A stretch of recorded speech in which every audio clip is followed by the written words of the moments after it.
তৃণমূলের সম্ভাব্য প্রার্থী তালিকায় একাধিক নাম উঠে আসছিল, পরমব্রত চট্টোপাধ্যায়, পার্নো মিত্র, কিন্তু দেখা গেল যে তাদের নাম কিন্তু যে প্রার্থী তালিকা ঘোষণা করা হয়েছে সেই প্রার্থী তালিকায় নেই।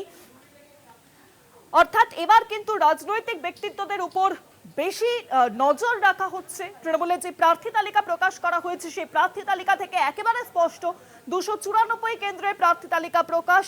291 কেন্দ্রে প্রার্থী দেওয়া হয়েছে তৃণমূল কংগ্রেসের তরফে। দার্জিলিংয়ের 3টি আসন ছাড়া হয়েছে অনিত থাপাকে। মেখলিগঞ্জে প্রার্থী করা হয়েছে পরেশ চন্দ্র অধিকারী, দিনহাটায় উদয়ন গুহ, হাবড়া থেকে প্রার্থী হচ্ছেন জ্যোতিপ্রিয় মল্লিক, কামারহাটি থেকে মদন মিত্র, রাজারহাট গোপালপুর অদিতি মুন্সি। আরো বিস্তারিত বিষয়ে জানবো। ফোন লাইনের সঙ্গে রয়েছেন আমাদের বিশেষ প্রতিনিধি দেবজ্যোতি ঘোষ। দেবজ্যোতি দা, তৃণমূলের সম্ভাব্য প্রার্থী তালিকায় একাধিক নাম উঠে আসছিল, পরমব্রত চট্টোপাধ্যায়, পার্নো মিত্র, কিন্তু যে প্রার্থী তালিকা প্রকাশ করা হলো সেখানে দেখা গেল অনেক বেশি রাজনৈতিক ব্যক্তিত্বদের উপরে নজর রাখা হচ্ছে।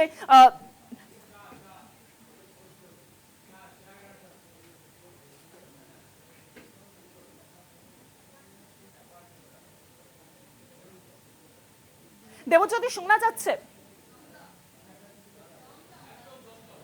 দেবজ্যোতি, দেখা গেল যে তৃণমূলের সম্ভাব্য প্রার্থী তালিকা যা মনে করা হচ্ছিল সেখানে থাকতে পারেন বেশ কিছু টলি জগতের তারকারা, কিন্তু দেখা গেল যে রাজনৈতিক ব্যক্তিত্বের উপরেই কিন্তু ভরসা রাখা হচ্ছে তৃণমূল কংগ্রেসের উপরে। দেখো, তৃণমূল কংগ্রেসের যে প্রার্থী তালিকা ঘোষণা করা হয়েছে সেখানে 74 জন বিধায়ক যারা গতবার নির্বাচিত হয়েছিলেন তাদের কিন্তু টিকিট দেওয়া হয়নি। এবং যে চমক রয়েছে তার মধ্যে দেখা যাচ্ছে 1 নম্বর আসন যে মেখলিগঞ্জ, যে আসনে প্রার্থী ছিলেন আগেরবারে পরেশ চন্দ্র অধিকারী, যাকে নিয়ে বহু অভিযোগ উঠেছিল, দুর্নীতির অভিযোগ, তাকে কিন্তু তৃণমূল কংগ্রেস প্রার্থী করেছেন মেখলিগঞ্জ আসনে। এছাড়াও মাথাভাঙা আসনে তৃণমূল কংগ্রেসের পক্ষ থেকে নতুন প্রার্থী করা হয়েছে সাবলু বর্মাকে।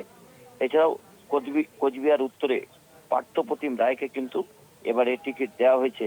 অর্থাৎ এই 3টি কিন্তু নতুন চমক রয়েছে।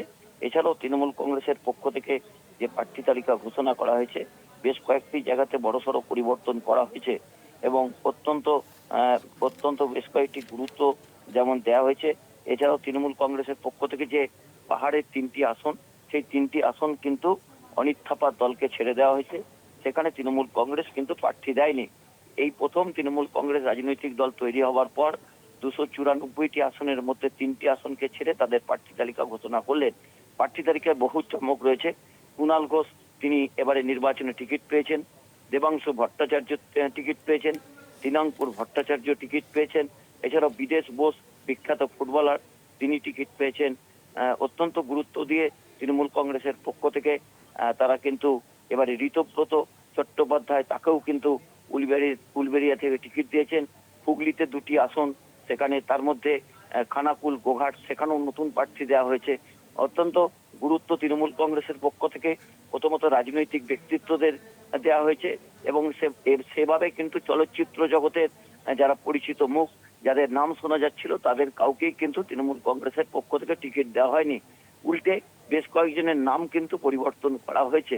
অর্থাৎ তৃণমূল নেত্রী মমতা বন্দ্যোপাধ্যায়, অভিষেক বন্দ্যোপাধ্যায় এবারের যে তাদের প্রার্থী তালিকা 294টি আসনের মধ্যে 292টি আসনে প্রার্থী তালিকা ঘোষণা করেছেন, সেখানে বহু চমক রয়েছে।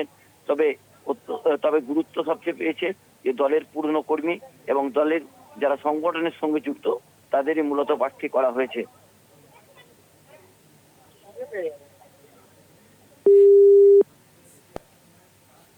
অনেক ধন্যবাদ দেবজ্যোতি। ফোন লাইনের সঙ্গে ছিলেন বিশেষ প্রতিনিধি দেবজ্যোতি ঘোষ।